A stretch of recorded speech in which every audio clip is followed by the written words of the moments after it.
Welcome to the Mr. Skin Podcast, your weekly dose of what's new and what's nude in movies, TV, and Hollywood's sexiest stars. Now get ready for your host, the world's foremost authority on celebrity nudity, Mr. Skin. The legendary Mr. Skin. Dude, Mr. Skin. MrSkin.com. Skin, everybody. Coast to coast from Los Angeles, Chicago, and New York, it's the Mr. Skin Podcast with your hosts, Mr. Skin and Andrea Lowell. We want to hear from you. Call the show and leave us a voicemail at 484-SKIN-POD. Find all things Mr. Skin Podcast online at MrSkinPodcast.com. Created by award-winning filmmaker Bri Mills, Adult Time is a streaming service exclusively for adults. Adult Time is a platform where mature audiences can access a huge variety of premium adult content. Dubbed the Netflix of porn, Adult Time offers an extensive catalog of over 180 channels, 60,000 episodes, and at least 5 new releases every day from some of the most recognized studios, including Girls Way, Pure Taboo, Burning Angel, Fantasy Massage, Vivid Entertainment, and so many more. They also have exclusive original series, feature films, and much, much more. Get 1 week absolutely free by creating an account at adulttime.com and use the promo code Mr. Skin. Today's Mr. Skin podcast is very special. We're wrapping up the top 20 most iconic nude scenes of all time, hitting number 10 through number 1. But this show wouldn't be as truly special without just as iconic of a guest to take us through these magic moments in on-screen history. She's taking charge and making a huge cultural impact on the world of adults in way too many ways to list in an intro. So without further ado, Mr. Skin and I welcome award-winning filmmaker and adult time brainchild, Bri Mills, back to the show. Hey, Bri, welcome. Hey, Bri. Hi, guys. Hi, it's a pleasure to be here. Yeah, it's so cool to have you back. We're huge fans, as you know, and you are making so many waves and changes in the world of adult. It didn't seem to make sense to do this list without you. I'll do my best. So you have done it all. Let's start at the top. How did you get started in adult, girl? Well, I've been in the adult industry for 10 years now, but the first 5 years I was really quite disconnected from production. I worked for our parent company, Gamma Entertainment, and I was their marketing director and creative director. And, for many years, our focus was partnering with other studios and, performers in the industry to essentially run their pay site. So run take their brands and build an online presence for them, or at least manage their existing well-known brands. So I had a lot of opportunity to get to know a really diverse range of content and content creators, and get a chance to see kind of firsthand how members of these sites and how fans in general were consuming different kinds of content. And I'm an evil marketer by heart. That's my background. I love that. Is that on your business card? It is. Well, I often think of, there's an amazing Bill Hicks, who is an amazing comedian, a skit that he did about how evil marketers are, and it's so true. And I always think of that whenever I, drop the bomb that yes, I actually am an evil marketer. But yeah, so and I'm really an observationalist. That's kind of my, my approach is to soak up as much information as I can and use that, for inspiration on ideas. So I was doing that for a long time, and it was the perfect kind of crash course in, adult content consumption, to add another bad marketing buzzword around it. Our company had not really ever gone into the production side of adult before, dabbled in it a little bit, but it was never a big part of our business model. So at a certain point, our company president was looking to test that out, see, what would happen if we started producing our own content and took some of our marketing knowledge and applied it to building our own brands. And at the time, I was kind of in between projects for the company. I was working quite closely with him, and I was doing kind of everything. I think my last big project was like redesigning our corporate offices. Like I was literally like being put on kind of everything. Cool. And so I was looking for a challenge, and I'm an avid film buff and kind of pop culture vulture and had, taken some courses in school, but I never stepped foot on a production set. And so maybe that's why I had originally raised my hand and said, like, sure, like, why don't I steer this? Why don't I take this on? That's so cool. And so, he gave me the autonomy and the opportunity to start to connect with some different, aspiring photographers and directors in the industry, which I did, made a couple of strong connections. And the first project he gave me was this series of massage sites that we had acquired. And we had acquired and didn't really know, quite how to manage the production. We had some third-party producers in place and we were doing it all kind of cookie cutter, but we weren't really seeing the results we wanted. So he was like, well, take this series.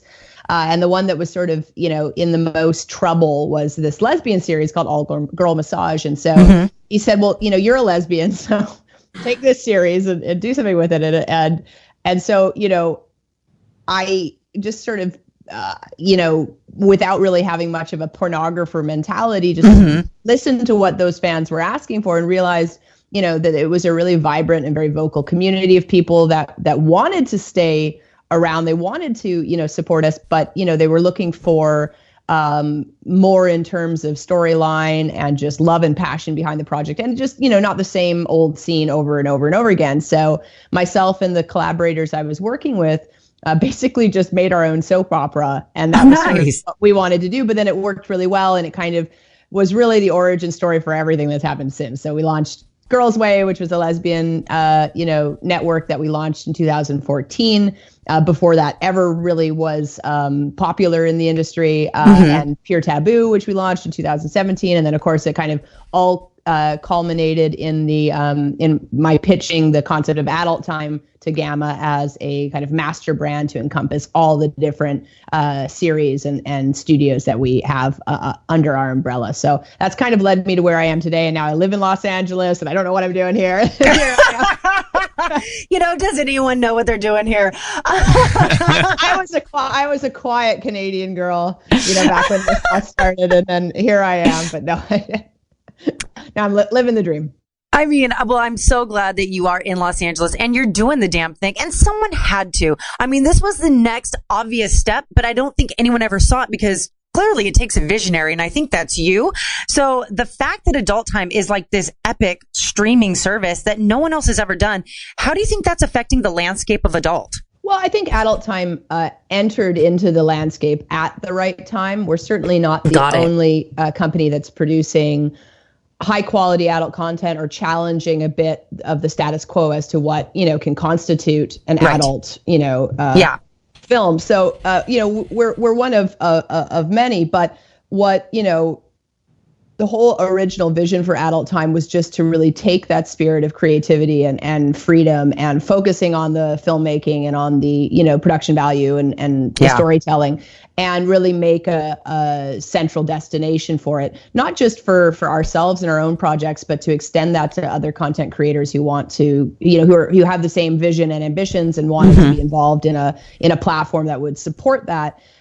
So, the timing, I think, was right, and we were a big enough company with a large enough footprint in terms of a user base, and also diversity with all the different projects that we create, that we could take that, we could seize that opportunity. And I've been really just so incredibly humbled by the response that the project has had within its first year. And not just, from a commercial perspective, but also from within our community and people who want to get involved, and just our ability to have a space where we can do really interesting stuff that would never have probably worked had it been launched as an independent pay site. A lot of what we do are series. They're not sites. They don't have update schedules. They have seasons. So it's allowed us to be able to shine a light on really important aspects of our community that otherwise have been kind of historically marginalized, and I'm really proud about that. And I think you should also, be. And Andrea too, as someone who, we get a lot of Mr. Skin gets over the years, a lot of adult sponsors, and then I go on the radio. And one of the problems I always run into is it's very hard to explain some of the companies that are sponsoring me. Number one, it's tough just in the terrestrial radio world, but number two, you don't have a lot of time. What I love about Adult Time, which has been a sponsor of ours this year, and it's been a great relationship, is when I go on terrestrial radio, it's so easy to explain what Adult Time is, especially now with the advent, with Netflix. Everyone knows the Netflix of porn is such a simple way to get your message across in the short time I have, plus in the space I have. It's just, of anything I've ever had to promote, the radio guys get it. Yes. And the audience gets it. It's such a brilliant marketing tool or tagline, however you want to say it. Adult Time, the Netflix of porn, is a home run. I think it's great. Oh, thank you. Well, it was actually, I think, the Daily Beast that originally coined that phrase, and it's thank God for them. We never really used it ourselves officially, but it is an easy way to explain. Yeah, because it's right. You don't have a lot of time to explain these websites or products, and that just is so simple. Plus, that all the original programming, you violations too. You can't say what you need to say. Right, exactly. What I think is so cool about this, which you were talking about, Bri, is that Adult Time is not just this streaming movie service. It's the series that you have, which I think is what really puts you in a league of your own. Can you take us through some of these niche series that you have going on? Sure. Well, I think we've launched about a dozen original series over the last year, and we've tried to use them as opportunities, like I said, to highlight aspects of our community and aspects of adult content that otherwise can get left sometimes in the dust. Yeah. So we launched a series this year called Transfixed, which is sort of a premium fashion-inspired trans lesbian series, so featuring trans women and cis women together. We launched a series called Shape of Beauty, featuring plus-size performers in a really body positive and erotic light. Right on. We launched one called Age and Beauty, that was again doing a similar approach with women over a certain age who, for whatever reason, in our industry, it doesn't make any sense. But, once you've sort of hit that coveted MILF status, which apparently is as soon as you turn 25. Yeah, I'm right. I'm a GILF at this point for sure. That you have these incredibly talented, sexy, confident, amazing women. And once you're kind of over 45, 50 years old, it's all of a sudden you're regulated to just niche territory. Right. When you look at what people are looking for, I mean, mature related keywords. I mean, it's the most popular model type out there. People really want to see, confident, experienced older women. So we wanted to, but we wanted to create a series that was really celebrating them, and again, not fetishizing them. So, it's not like the grannies break out of the retirement home thought. Yeah. Just a little bit more positive. And we had a really amazing lesbian series. So I directed a few this year, Girl Core, which was, sort of just my ode to lesbian pulp fiction. Nice. And all takes place in the 80s. It was basically kind of a passion project, Totally. There's all these ingredients that I personally love that we're going to put into a project. We did one called We Like Girls, which is an unscripted series where we brought together women in the industry who have authentic off-camera relationships and who wanted to come and share that for our camera, and we sort of roll it in real time and let them have the stage to do, have the scene that they want to have to express themselves. We have done, everything under the sun from, a unicorn-themed BDSM series. Okay. Called Bubblegum Dungeon, which was directed by Joanna Angel. That sounds fun. She's also directed a Gonzo series for us this year called Lady Gonzo, which was all kind of Gonzo from unscripted, sex-focused filming, but really from her perspective.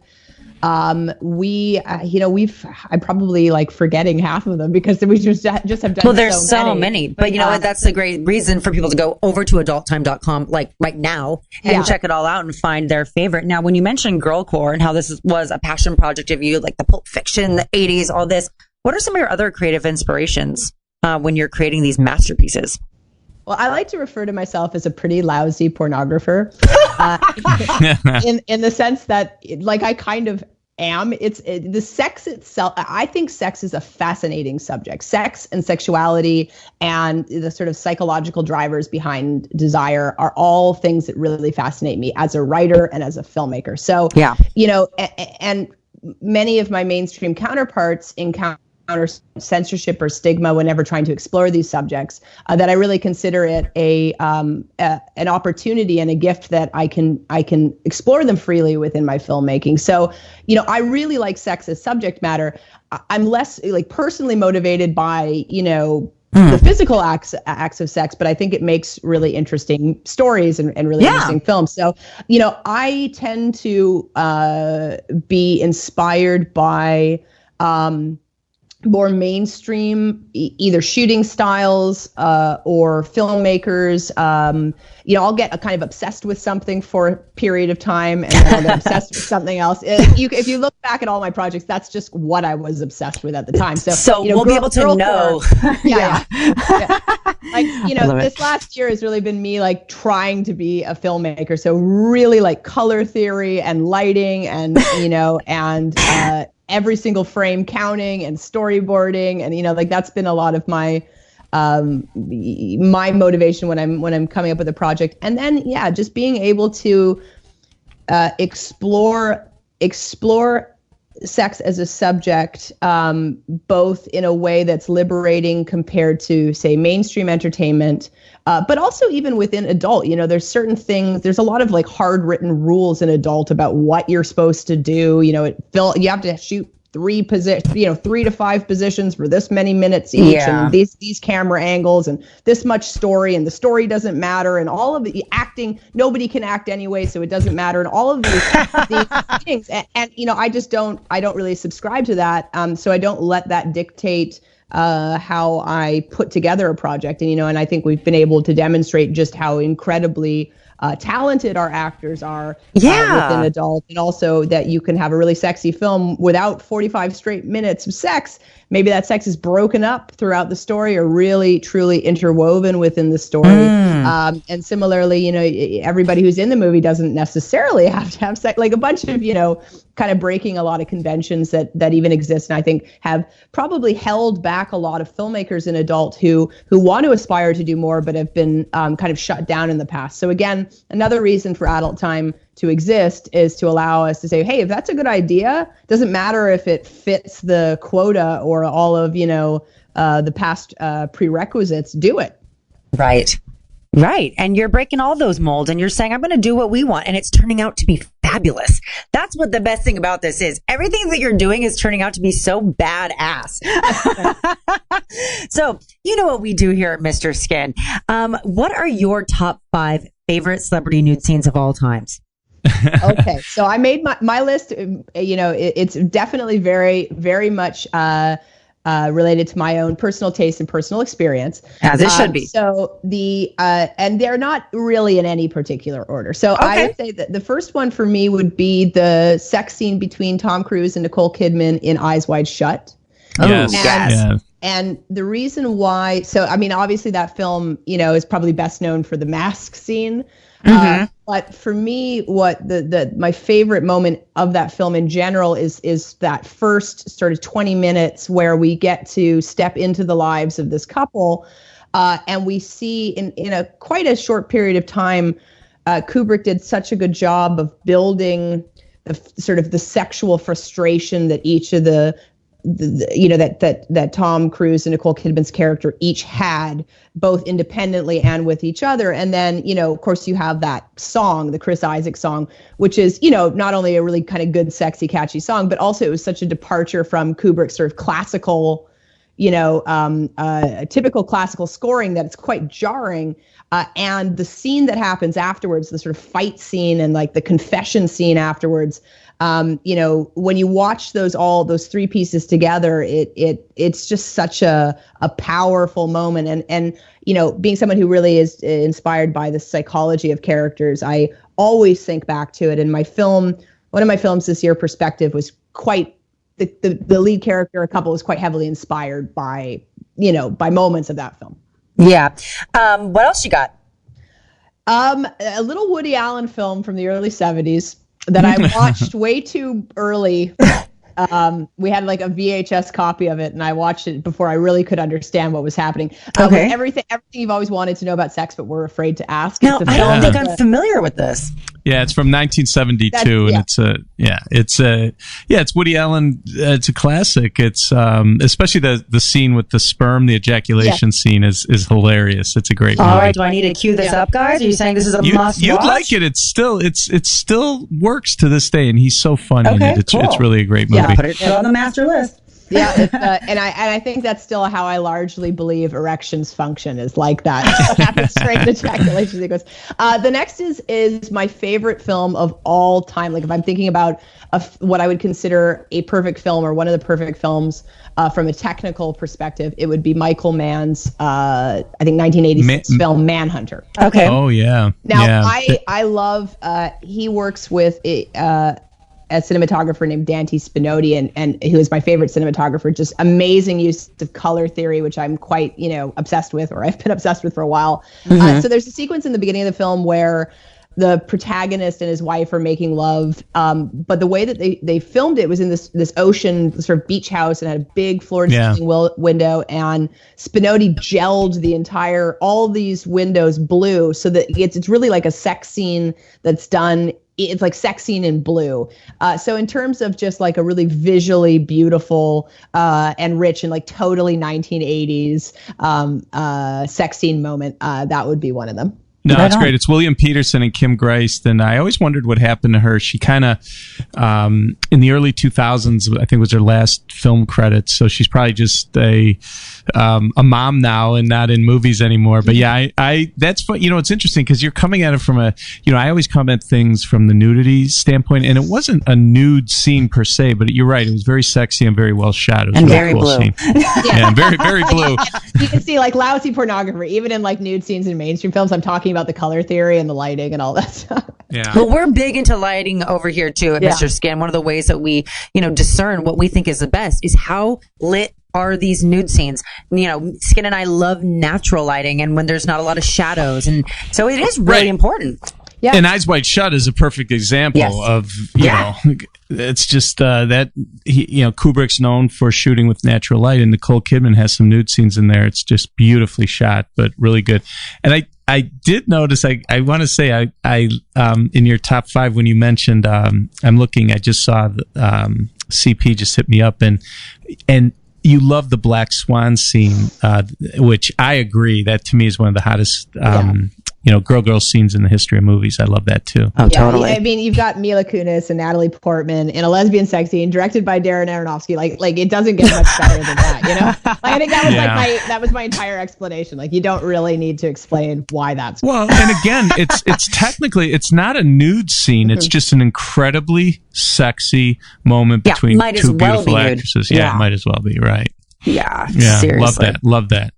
Do you have another one for us? Oh yeah.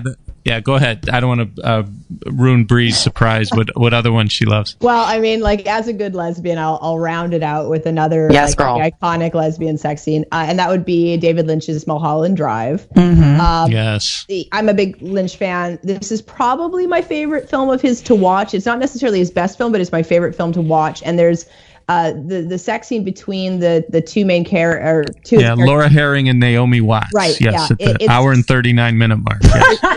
Exactly. Yeah, I barely know that scene at all. Yeah. It's just really one of the most beautiful and it's a scene that has a lot of like vulnerability in it and tenderness and intimacy. And the scene that precedes it again, where they go to this sort of cabaret and see this performance of that is actually, I think, my favorite moment in any movie ever. So that moment precedes, this really intimate, very vulnerable sex scene. So that would round out my top 5. No, it's a great list. I love it. And this feeds nicely into what we wanted to do today.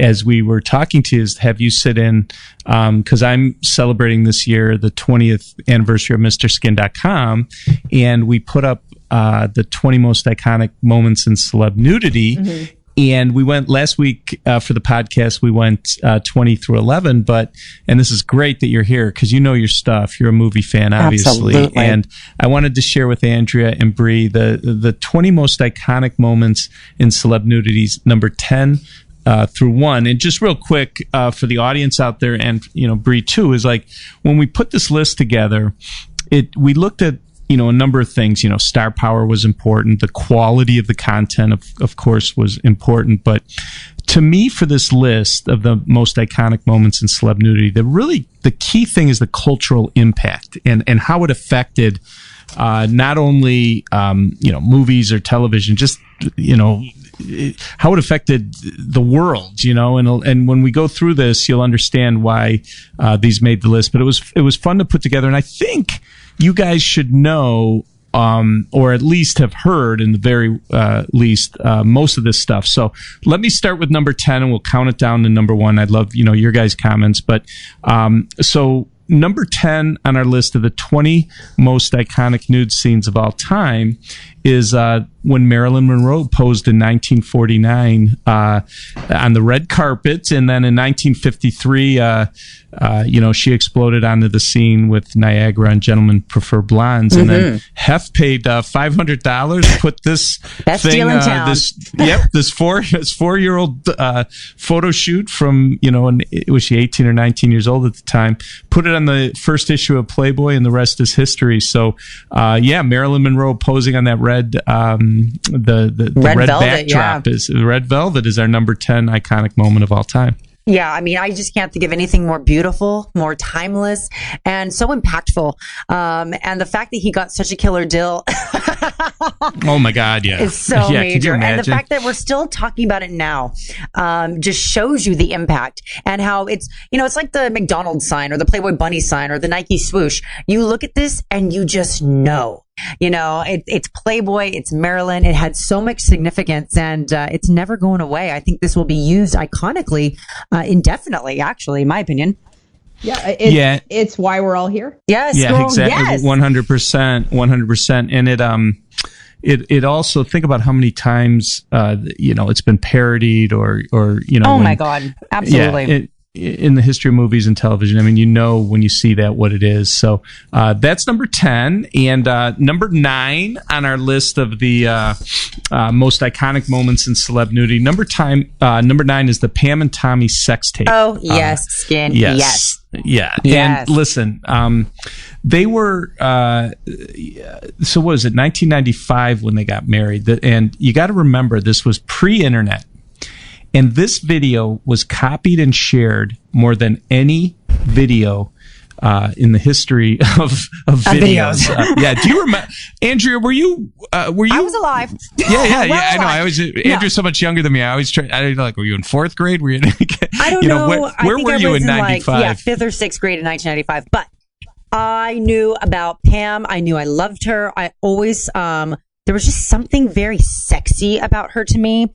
Even as a child who hadn't even gotten those feelings yet, of arousal. Like, I knew, hotness and who I was attracted to, but Pam turned me on in such a way that was unbelievable. And then I don't know how old I was when I saw the actual tape, but it changed my life forever.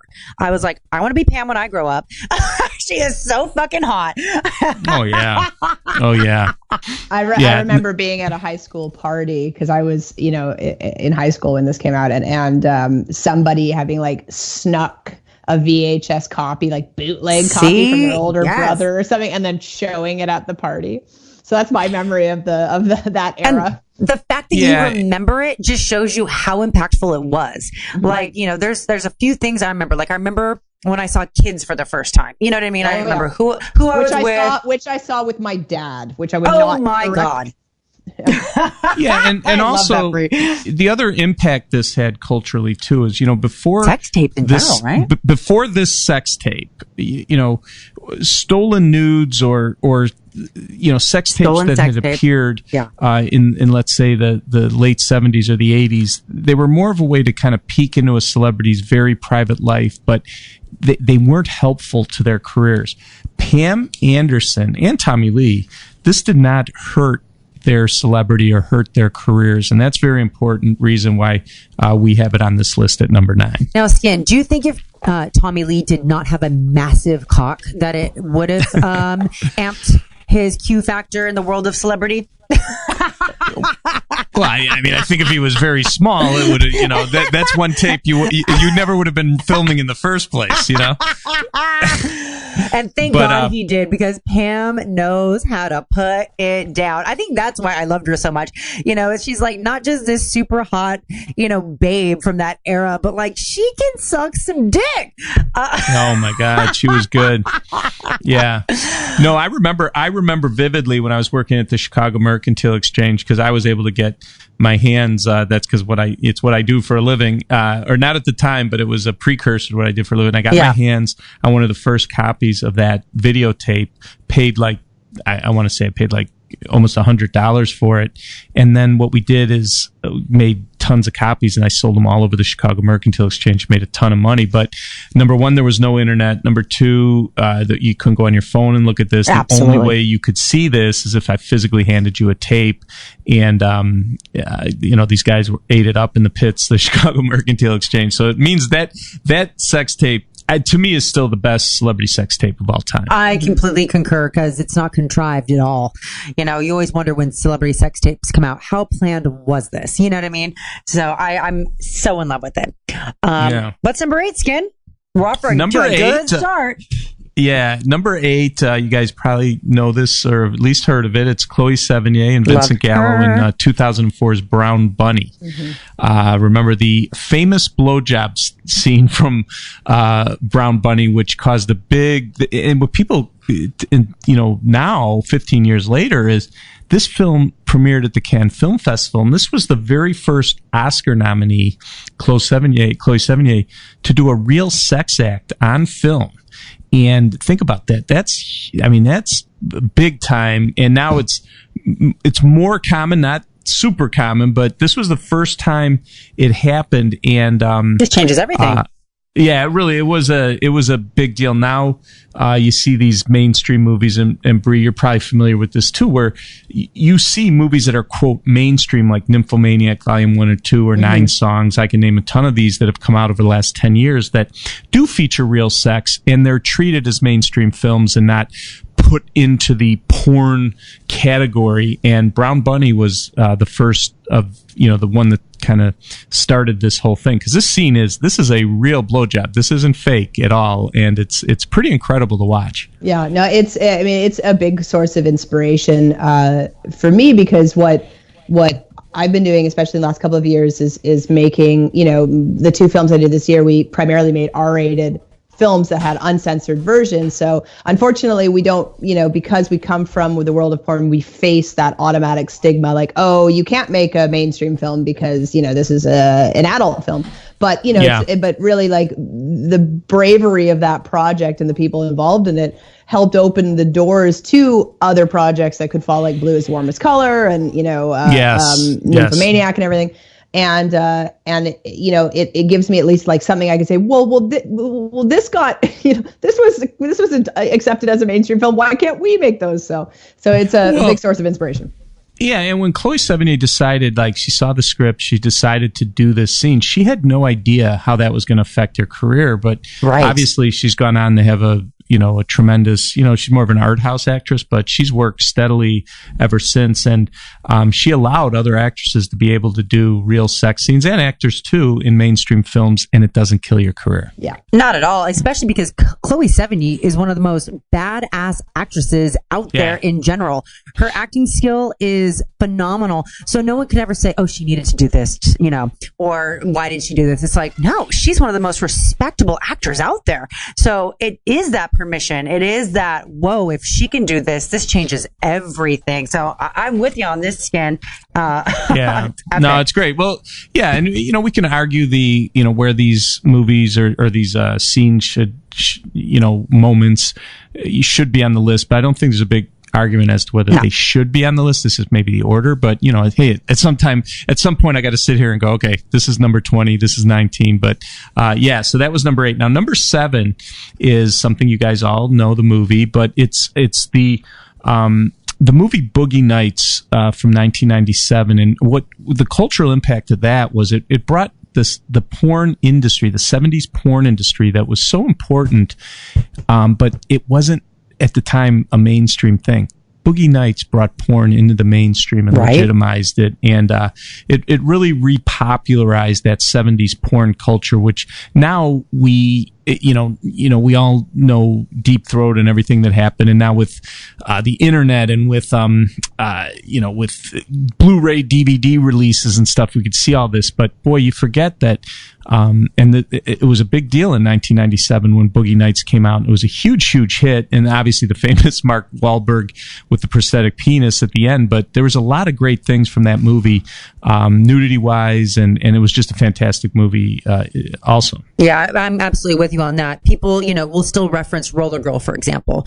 And kids today who weren't even born know who Roller Girl is or what that means. So it was so impactful. And like you said, shedding that light on something that was harder to obtain.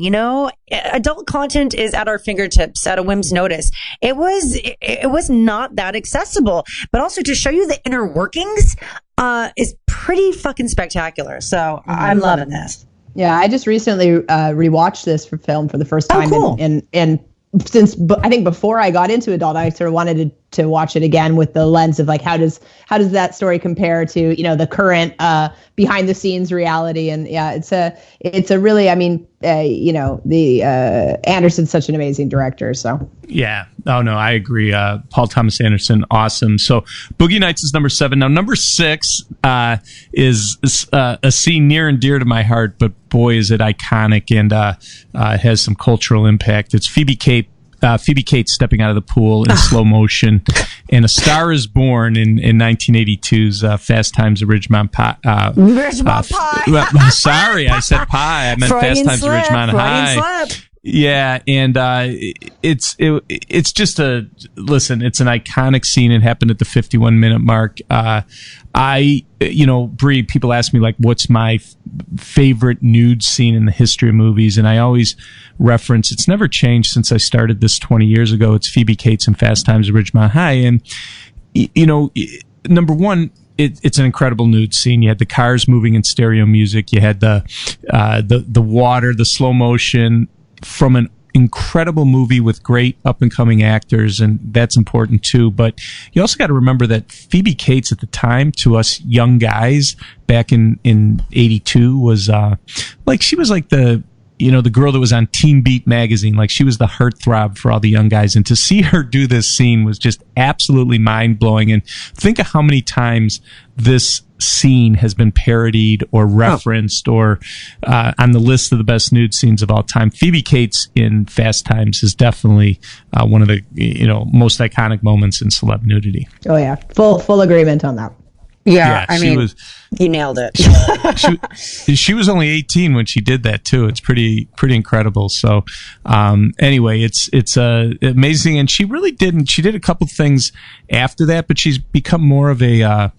She's really out of the acting business over the last 20 years, and is just married to Kevin Kline, raising a family in New York, and still, I'll always say it for the rest of my life. I don't care what happens. Number one nude scene, as far as I'm concerned, in the history of movies, is Phoebe Cates in Fast Times at Ridgemont High. And the fact, Skin, that she had some resistance to doing the scene anyway, and it happened, I think is so cool too. It's like, this almost didn't happen.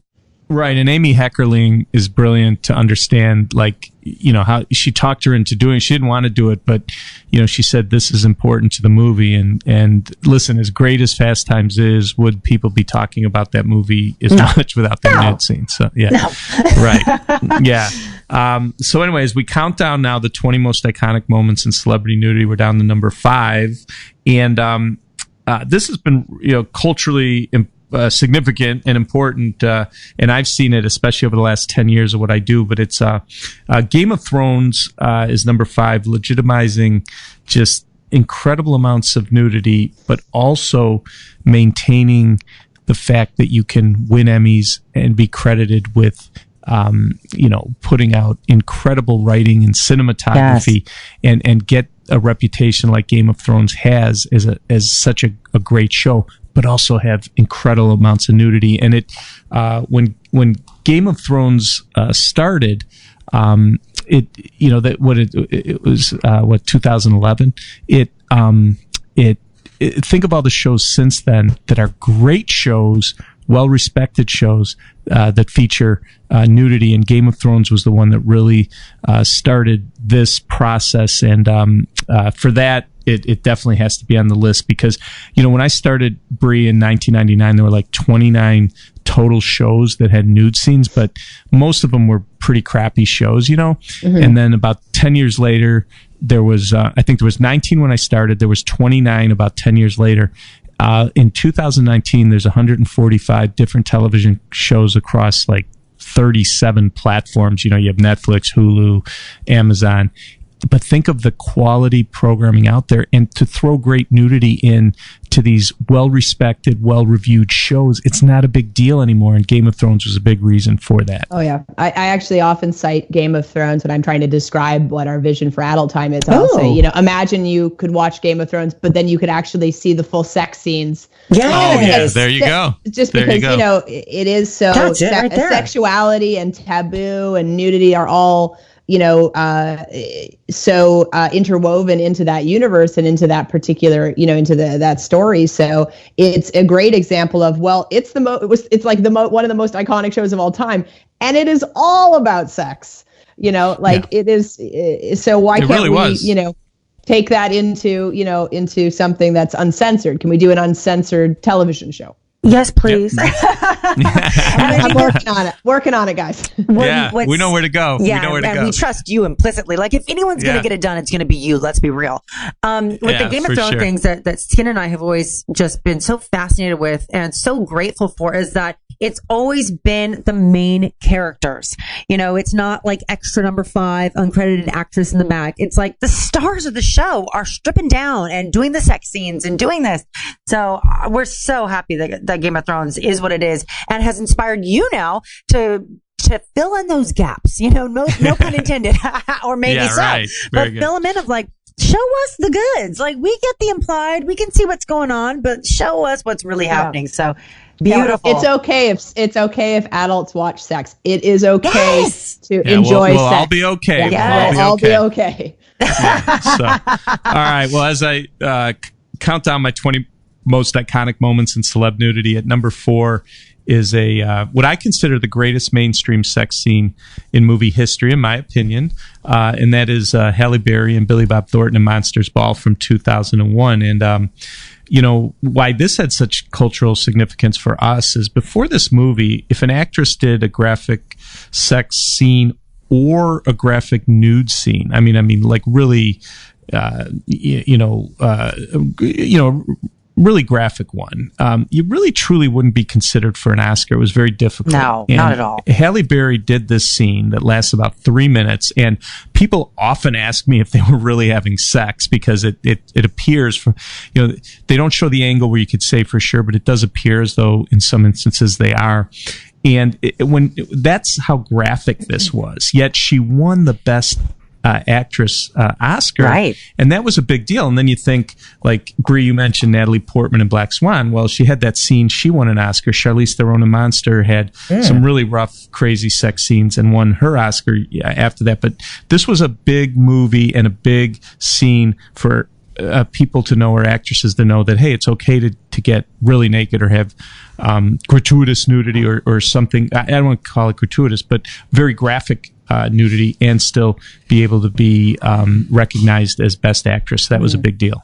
And it's something that I like. One of I'll often get asked about, how do you get your performers to act as well as they do in your adult films? Because there's that stereotype that because sex is involved, all of a sudden you have to be a mattress actress, or you're, not a talented actress. Right. And I always bring up the example of, why is it that somebody like Halle Berry or, Charlize Theron or one of these other Oscar winners can do a sex scene or do a sort of dramatic story involving sexuality and be praised for it, but when you you have an adult actress that does the same thing, since lots of, most of my content is more dramatic or serious in subject matter, that all of a sudden it gets like labeled as like exploitative or, degrading, or it's just another, poor actress doing an attempt. So I really, exactly. the more we can get, on the mainstream side, actresses to feel empowered to take on these roles and to be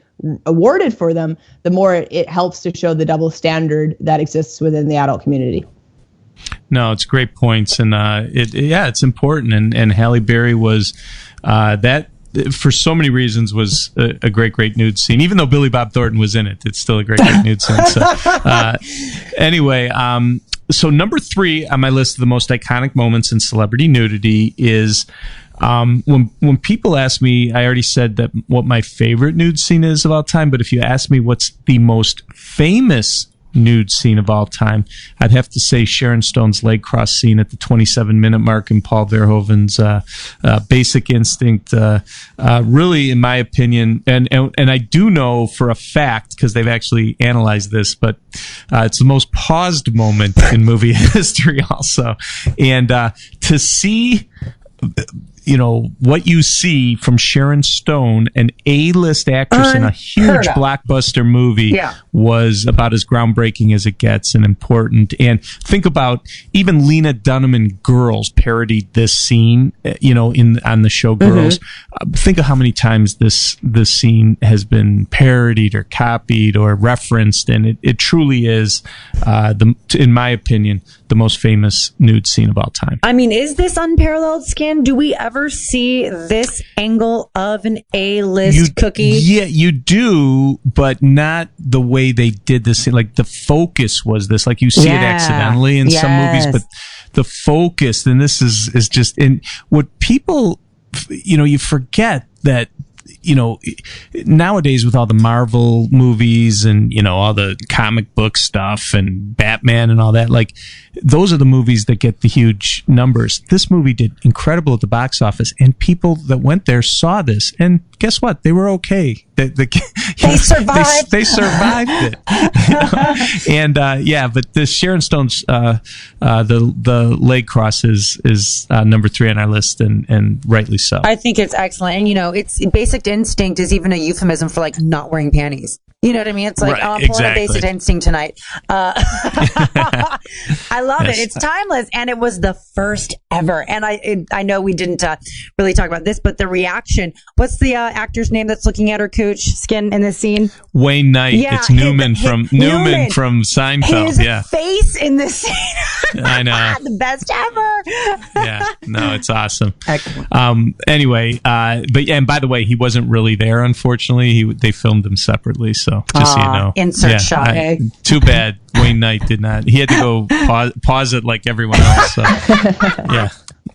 Yeah. Anyway, so okay, now we're down to the number 2 most iconic moment in celebrity nudity at MrSkin.com, and again, sponsored by Adult Time, and I really appreciate that. But number 2 on the list is, and I know, Andrea, I know you're not a huge fan, but this is very important because it's Kim Kardashian launching a pretty substantial career in a lifestyle brand off of a sex tape. And this was huge. Her and Ray J, the sex tape, is what's number 2 on our list. It was, like I said before Pam Anderson went to one level. Kim Kardashian took it to a whole other level where, her and that family have become just about as big as it gets in the world of celebrity because, and I will say, a lot had to do with this sex tape with Ray J and what it did. This thing did over 100 million in sales, and it had when it was online, there was just 200 million views at one point, and it's the most seen sex tape in history because the internet was thriving when this came out. But really, as far as the other thing too is it showed, and which is I think good for everyone, that real sex or graphic sex doesn't necessarily mean your career is over, and that was a big part of this, and nobody did it better than Kim Kardashian. Mm-hmm. This is also actually quite a iconic moment in the adult world as well, because Vivid Entertainment, which is a shameless plug, part of Adult Time as well. But Vivid Entertainment, was a very was really known in the 80s and 90s for its high end, high budget features and the Vivid Contract Girls and all of this. And one of the things that they did right around the time of the Kardashian sex tape was they saw the potential, and they actually when they acquired the sex tape, they were it kind of resurrected in a way, or sort of reinvented Vivid for a whole new generation of people, and since that time Vivid has become probably much more known nowadays for the sex tapes, particularly the Kim K one, than even in its heyday of feature films in the 80s and 90s. So it changed that sex tape also changed one of the most iconic adult brands in terms of their strategy and their content focus, as well as everything that it did for pop culture in general. No, that's a great point, and there's many reasons why this is important, but it came in at number 2, and Kim Kardashian and Ray J, the sex tape, at number 2. But now number 1 is it wasn't a ton of nudity or much in the neighborhood of nudity, but boy, did it have cultural impact, and it didn't get any bigger than this, and it's Janet Jackson's wardrobe malfunction at the Super Bowl 38 in February of 2004. And Bree, you weren't around when I was doing the 20 through 11, but my number 11 iconic moment of all time was on NYPD Blue in 2003, when Charlotte Ross on ABC television in primetime got completely naked at Sipowicz's apartment, and it's an R-rated nude scene in today's theaters. And this actually aired on ABC television, which was incredible. But then Janet Jackson had the wardrobe malfunction with Justin Timberlake at Super Bowl 38. And everything changed. We peaked with NYPD Blue in 2003. This happened, and the FCC just cracked down. And I saw it as someone who was going on radio shows all over the country at the time. I was literally on Howard Stern and all the biggest shows in the country on a regular basis. Now, Howard Stern wasn't affected, but so many of the other mid-level and syndicated shows that weren't Howard Stern were really affected, because the FCC just cracked down on radio and was like, "Listen, you have to," you had to make your show more like not even PG-13, like PG. And it was like just it cast this wide net over radio, television. There were fines. Yeah, it was really it took a long time to get out from under that. And here's the other thing, Bree, too, is like when this aired, it was DVRs had just started. It wasn't like today where everyone has DVRs. Not a lot of people were recording the halftime show, like So when this happened, what's interesting is it was shocking, and it became like a big news thing that night. I put it up at MrSkin.com Sunday night of the Super Bowl, even though I was pretty hammered that night. I put it up. The next day was the busiest day in the history of MrSkin.com, because it was before YouTube, it was before Twitter, it was before Facebook. And there wasn't a lot of places to go to see this kind of content that was newsworthy nudity. You know what I'm saying? And from all the radio interviews I had done leading up to this, people thought, oh yeah, that guy that knows all the nude scenes, you should go to his website. The busiest day we've ever had, better than any Howard Stern day or anything, was the day after the Janet Jackson wardrobe malfunction. That's not why it's on the list, but it gives you an idea of like how big this was. Maybe and like where the world was at that time. This was major. Yeah, it was really. Yeah, but the cultural impact, what happened to the FCC and government and everything else, it was huge, and that's why it's number 1 on our list of the most iconic moments in celeb nudity. Yeah, and a really interesting sort of social moment in time for pop culture and for society, and the aftermath of what the negative press against Janet, and I kind of looking back now, and I was joking before we started the telecast, like, what's the big deal? It wasn't even like a bare nipple, it was like, and how she just really got raked over the coals for that, and it's interesting to look back only, 16 years later that was a different time and place. Seriously. Yeah, I mean, yeah, it really was. And, the funny thing is, did you know this, Andrea, that the term wardrobe malfunction is a direct result of Justin Timberlake's apology letter? Oh, yeah. I actually jotted that down so I wouldn't forget to mention it to you. It's like, yeah, that's funny. We still use that to this day. And it's so funny how technical it was. Because, as a performer, that your clothing is your wardrobe. And I don't think that like just regular people understood that. And when you have an issue with your clothing on set, it's a wardrobe malfunction. Yeah. And it's because there's, you have entire teams of costumers and wardrobe stylists. And so it was just the same as like a lighting malfunction, but a wardrobe malfunction. And now this is a mainstream term we still use today. And like I said, with something else we mentioned, it's like kids who don't even know that this happened are saying, their strap falls off of their shirt. Oh, I had a wardrobe malfunction. Mm-hmm. It is so commonplace. It's incredible. And I just think, to Bree's point, what was the big deal? Her nipple to me is already, 7/8 covered by that huge nipple ring. I'm like, where's the nudity? The big deal is the Super Bowl is considered a family thing, even though guys are like banging the crap out of each other and killing each other. Like a nipple. Okay, yeah. But anyway. A nip. Yeah, exactly. So anyway, but I do want to say, Bree, thank you so much for talking to us about adult time, but also to sit in on this, because it was a lot of fun, because you really truly know your She's an expert, your nudity, but you have a great perspective as a fan of film, and I could tell when I talk to you, you really know your stuff. So it was really fun to have you sit in on 20 most iconic moments. And also, I want to again thank you guys for sponsoring this thing in our 20th anniversary. It was great. And like I said, it's such a cool product to promote. It's the best. Just so easy for me. I really so easy to explain. Oh, well, thank you. I happy anniversary, and we're so happy to be part of it. And it's we share much of the same vision and values in terms of what we believe with nudity and film and television. So it was a real treat and a lot of fun to be part of it. Thanks, guys. Oh, no, thank you so much. Yeah, you are the best. We love your sex positivity and how your perspective on the whole thing.